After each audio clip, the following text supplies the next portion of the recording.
What if I told you that the same economic idea that explains billion-dollar bank bailouts and why your healthcare costs so much could also save your marriage? Well, we're about to borrow a concept from the world of finance and apply it to our most important relationship. Let's dive in and see how thinking like an economist might just be the key to lasting love. And it all kicks off with a story that might feel, well, a little too familiar. A mystery illness, a super frustrating trip through the medical maze, and a bill that is just shocking. Just imagine this for a second. For an entire year, you've got this nagging stomachache. It comes and goes, there's no pattern, nothing. You go to your doctor, then a specialist, you even try an acupuncturist and a hypnotist. You get the whole shebang, CT scans, endoscopies, colonoscopies. You give up gluten, you give up dairy, you give up eggs. Then after 12 long months, you've got zero answers, no diagnosis. But here's the weird part. You kind of feel better. And now for the punchline. At the end of that whole ordeal, you look at your bills. Your total out-of-pocket cost? About $300. But what you don't see is the bill your insurance company got. $60,000. And you never thought twice about running up that tab, did you? I mean, why would you? It wasn't your money. That's what insurance is for, right? Well, this behavior actually has a name. Economists call it moral hazard, and it's a really big deal. Now, what's so fascinating is that this isn't about you being a bad person or trying to scam the system. Nope, it's all about incentives. The moment we have a safety net, the moment we're shielded from the full consequences of our actions, our behavior just changes. It's human nature. We take more risks. Okay, so we get how moral hazard works when it comes to health insurance. But now, let's take this powerful idea and apply it to a totally different kind of insurance policy, one that's a whole lot more personal. Seriously, think about it. That whole promise of in sickness and in health, for better or for worse, isn't that the ultimate safety net? It's basically a guarantee that no matter what happens, someone's got your back. And while that's a beautiful thing, it also creates the absolute perfect conditions for moral hazard to sneak right in. You know, this lifelong contract can make us feel so secure that we kind of stop trying so hard. We get a little lazy, right? Maybe we let ourselves go, or we stop picking up our dirty socks because, hey, we know our partner's going to do it eventually. The risk of being alone is basically gone, so that incentive to always be on our best behavior, well, it changes. Now, hold on. A little bit of moral hazard is actually healthy. You want to feel secure enough in your relationship to be your true, authentic self.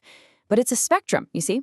On one end, you're very hazardous. You're letting everything slide, just assuming your partner will always be there no matter what. And on the other end, you're overly safe. You're terrified to make a mistake. The sweet spot is right there in the middle, a safe harbor, not a safety net. So the big question is, where do you think you fall? So if we know moral hazard is a problem, how in the world do we fix it? Well, those economists have a few ideas. And the first solution is all about changing your mindset from being someone who just holds the policy to being an active investor in your relationship. Let's take a look at Bea and Troy. After 23 years of marriage, Bea did everything. Literally, she managed the house, the kids, the finances, all of it. Troy, on the other hand, was totally coddled.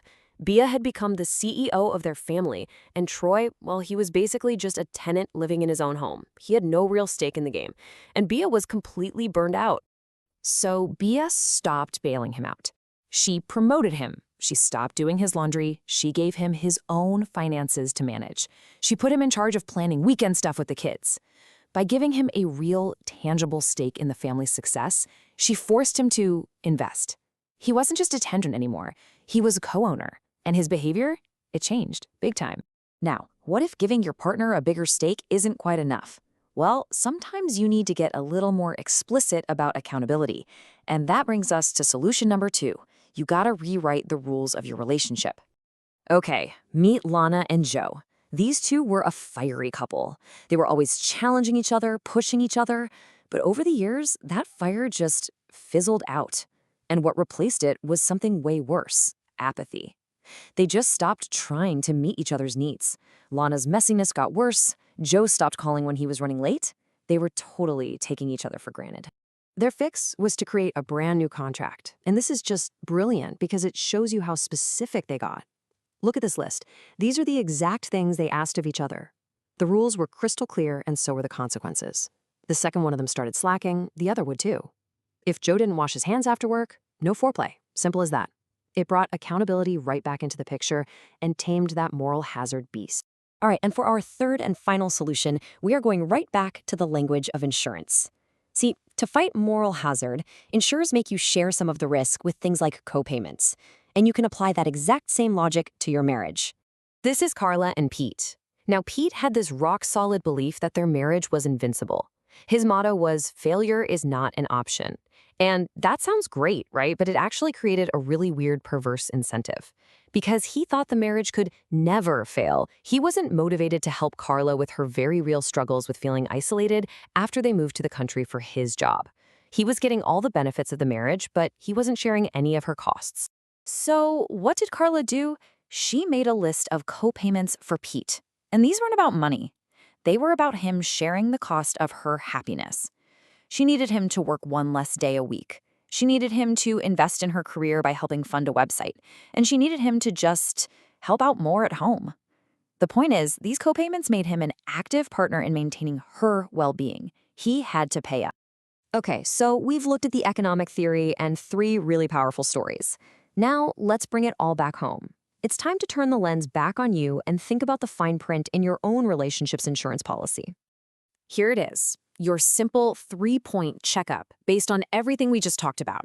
First, are you both investors with a real stake in this partnership, or is one of you just a tenant?